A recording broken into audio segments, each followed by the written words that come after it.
इन्डियामा capital gain tax कसरी calculate हुन्छ र short term as well as long term capital gain tax कसरी क्याल्कुलेसन हुन्छ बताना चाहता हूँ कि कैसे आपको short term as well as long term के कैपिटल गेन्स एंड लॉसेस को आपको दिखाना है। तो यहाँ पे आपको क्लिक करना है एंड यहाँ पे मैंने मेरे पास कोई लैंड वेंड नहीं है, स्लम सेल नहीं है, तो यहाँ पे इक्विटीज शेयर्स पे जो short term and long term के जो प्रॉफिट्स एंड लॉस है उसको ही मुझे दिखाना है। तो ये दो मैंने सिलेक्ट किया है एंड यहाँ पे बॉन्ड्स एंड वो कुछ रहेगा आपके इन्वेस्टमेंट्स, तो आप ये भी सिलेक्ट कर सकते हो ये वाला ऑप्शन, बट मैंने सिर्फ ये दोनों सिलेक्ट किया बिकॉज मेरे सिर्फ इक्विटीज में ही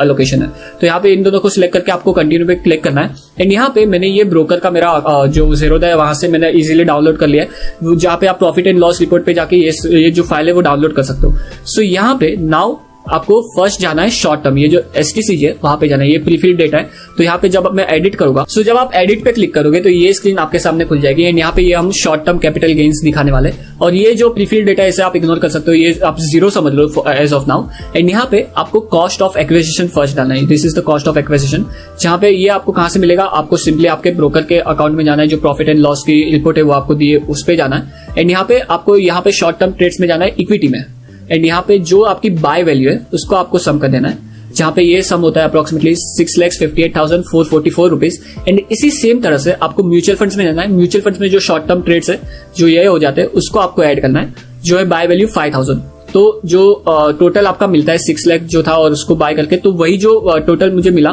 that is this amount,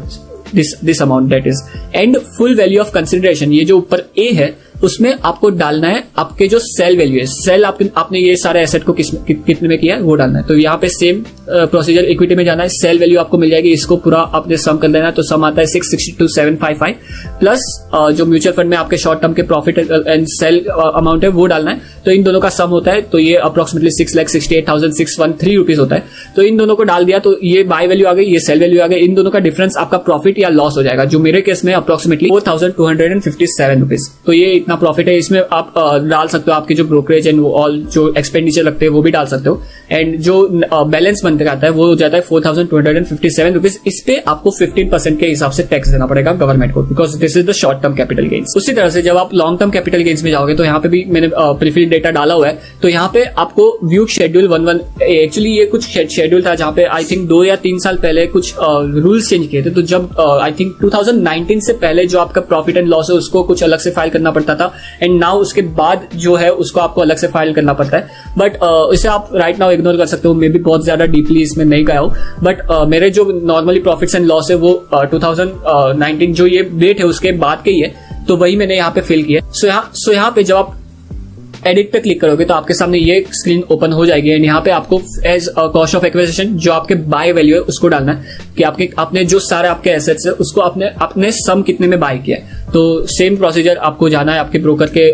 like profit and loss report में एंड वहां पे जाके आपको लॉन्ग टर्म ट्रेड्स में आपको सम कर देना है जो आपके बाय वैल्यू का है। इन माई केस अप्रोक्सीमेटली 1,20,000 के आसपास है एंड लॉन्ग टर्म में मेरे म्यूचुअल फंड में कोई ट्रांजेक्शन नहीं है, सो वही मैंने ये सेम नंबर 1,20,000 रुपीज के आसपास जो है वो मैंने यहाँ पे डाला है एंड नाउ सिमिलरली आपको फुल वैल्यू ऑफ कंसिडरेशन में आपके सेल अमाउंट को डालना है कि ये जो सारे लॉन्ग टर्म के ट्रेड्स है उसमें आपने सेल कितने में किया है, तो सेम सेल वैल्यू यहाँ पे इन सारे को आपको सबमिशन कर देना है एंड यहाँ पे ये आ जाता है 49,087, तो यही सेम अमाउंट मैंने डाला है 49,087 एंड ये अगर आप सेव करोगे तो मेरे केस में 70,000 का लॉस दिखा रहा है, जो हो जाता है येस बैंक का लॉस। आपने एपिसोड नहीं देखे, 70,000 का लॉस मेजरली येस बैंक के इन्वेस्टमेंट के लिए हो जाता है। तो ये लॉस को अभी मैं कैरी फॉरवर्ड कैसे करूं, तो ये ऑटोमेटिकली हो जाता है गाइज, आपको कुछ करने की जरूरत नहीं है, आपको बस एक बार क्रॉस चेक कर देना है कि ये जो लॉस है लॉन्ग टर्म का इसको मैं नेक्स्ट 8 ईयर्स तक कैरी फॉरवर्ड कर सकता हूँ, बट ये जो लॉस है ये ऑटोमेटिकली सेट ऑफ होने लगेगा जब मैं ये ITR फाइल करूंगा। तब आपको बस एक बार चेक कर देना है, जब आप फाइल करोगे तब जो